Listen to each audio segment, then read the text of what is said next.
2026년 금융권 취업을 준비하고 계신가요? 예전의 성공 공식들, 이제는 정말 통하지 않습니다. 거시경제는 완전히 달라졌고 AI라는 아주 똑똑한 문지기까지 생겼거든요. 여러분의 전략, 이대로 괜찮을까요? 오늘 저와 함께 데이터를 보면서 2020년 금융권 취업이라는 바다를 건널 새로운 지도를 한번 그려보시죠. 자, 그럼 가장 핵심적인 질문부터 시작해 볼게요.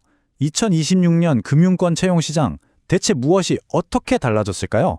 이게 단순히 사람을 덜 뽑는다, 이런 차원의 얘기가 아니에요. 판 자체가 바뀌고 있다는 거죠. 오늘 우리가 할 일은 바로 그 변화의 진짜 모습을 파헤쳐보는 겁니다. 오늘 우리가 살펴볼 내용은 딱 이 5가지입니다.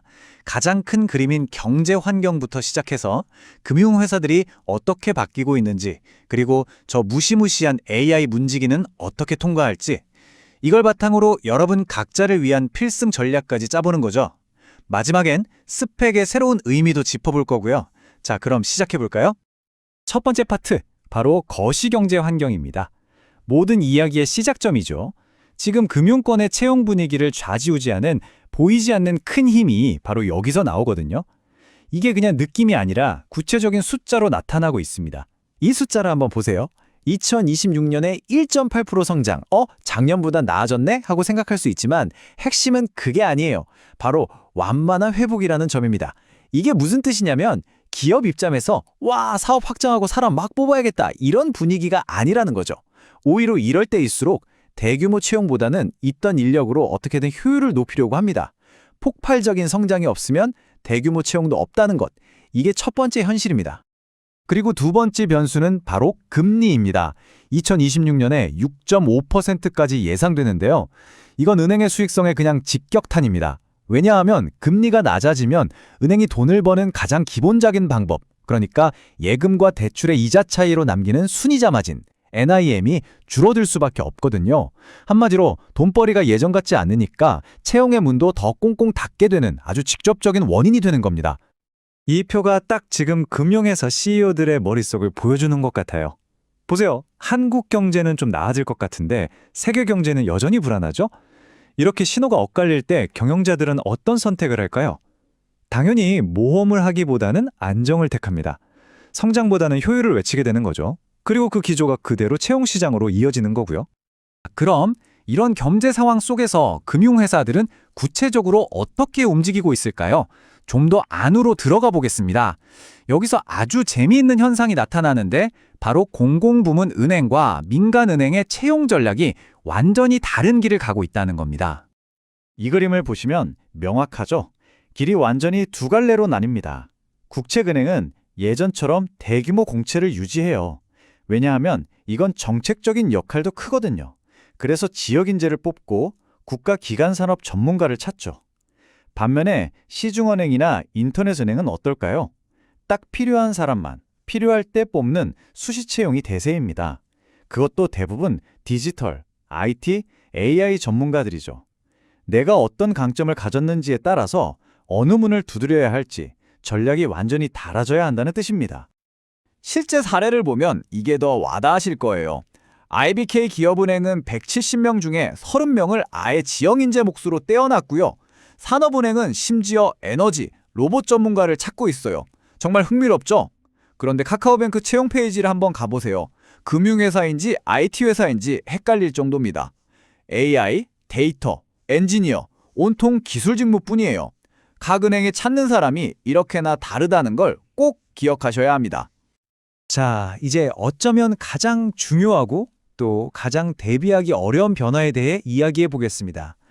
바로 AI, 인공지능이 채용 과정에 문지기 역할을 하게 됐다는 겁니다. 여러분의 서류와 면접을 사람이 아니라 AI가 먼저 평가하는 시대가 왔습니다. 이 숫자가 모든 걸 말해주죠. 채용 담당자의 절반이 넘는 52.4%가 이미 AI를 쓰고 있거나 쓰려고 검토 중입니다. 이건 더 이상 먼 미래의 이야기가 아니에요. 2020년 현재 AI 채용은 그냥 표준입니다. 이제 AI를 모르면 서류 통과조차 장담할 수 없는 시대가 된 거죠.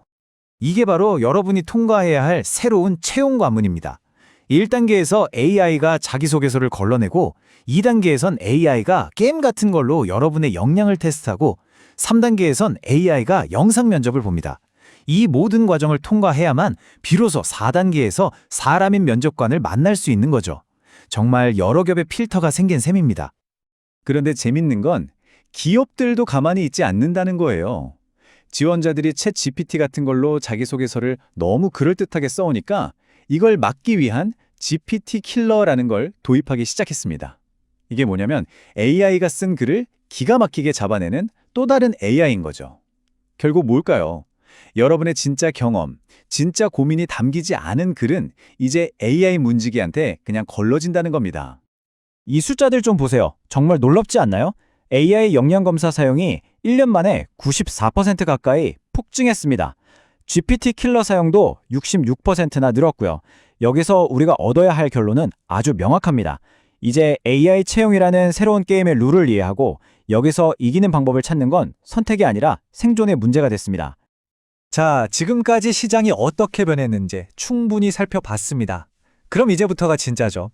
이 모든 분석을 바탕으로 그래서 우리는 뭘 어떻게 준비해야 할까요? 여러분, 각자가 목표로 하는 분야별로 아주 구체적인 공략법을 한번 짜보겠습니다. 가장 경쟁이 치열한 증권 투자 분야부터 보죠. 만약 IB가 목표라면 그냥 재무 회계 지식이 아니라 실제 기업 가치 평가, 즉 밸류에이션을 해본 경험이 결정적입니다. 리서치 애널리스트는 이제 글만 잘 써서는 안 돼요. SQL이나 파이썬 같은 걸로 직접 데이터를 다룰 줄 아는 능력이 훨씬 중요해졌습니다. 그리고 자산운용 쪽은요. 가상으로라도 직접 포트폴리오를 굴려본 경험, 이걸 보여주는 게 핵심입니다. 한마디로 말이 아니라 경험으로 증명해야 하는 거죠. 보험이나 카드 쪽은 분위기가 좀 다릅니다. 이쪽은 성장세가 많이 꺾였기 때문에 채용도 굉장히 보수적으로 변했어요. 예전처럼 영업 인력을 대규모로 뽑기보다는 회사의 수익성과 리스크를 관리해줄 소수의 전문가를 선호합니다. 예를 들면 보험료리 계산하는 계리사 또는 디지털 결제 서비스를 기획하는 사람, 이런 직무에 대한 수요가 훨씬 높은 거죠. 자, 드디어 마지막 파트입니다. 이 모든 변화 속에서 우리가 생각하는 자격, 즉 스펙의 의미는 어떻게 달라졌을까요? 예전처럼 자격증을 그냥 쭉 나열하는 시대는 이제 정말 끝났습니다. 그럼 어떤 스펙에 우리의 소중한 시간과 노력을 투자해야 할까요? 이 표가 좋은 가이드가 될 겁니다. 예를 들어 은행 창구 업무나 자산 관리를 하고 싶다면 투자자산운용사는 이제 거의 필수 자격증이 됐어요. 반면 IB나 리서치를 꿈꾼다면 CFA로 깊이 있는 재무 지식을 증명해야 하고요. 또 디지털 관련 직무라면 SQLD 같은 자격증으로 저는 데이터를 다룰 줄 압니다 라는 걸 확실히 보여줘야 합니다. 핵심은 이거예요. 이것저것 다 하는 게 아니라 내가 지원할 직무에 정확히 필요한 전략적인 스펙 하나를 제대로 갖추는 것. 그게 훨씬 중요합니다. 오늘 이야기 이 질문으로 마무리하고 싶습니다. 모든 게 데이터로 평가되고 심지어 AI가 내 자기소개서의 진심까지 검증하려는 이 시대에 여러분은 여러분만의 고유한 경험과 생각, 즉 진정성을 어떻게 증명하시겠습니까? 이 질문에 대한 자신만의 답을 찾는 과정이 아마 2026년 금융권 취업의 마지막 관문이자 가장 중요한 열쇠가 될 겁니다.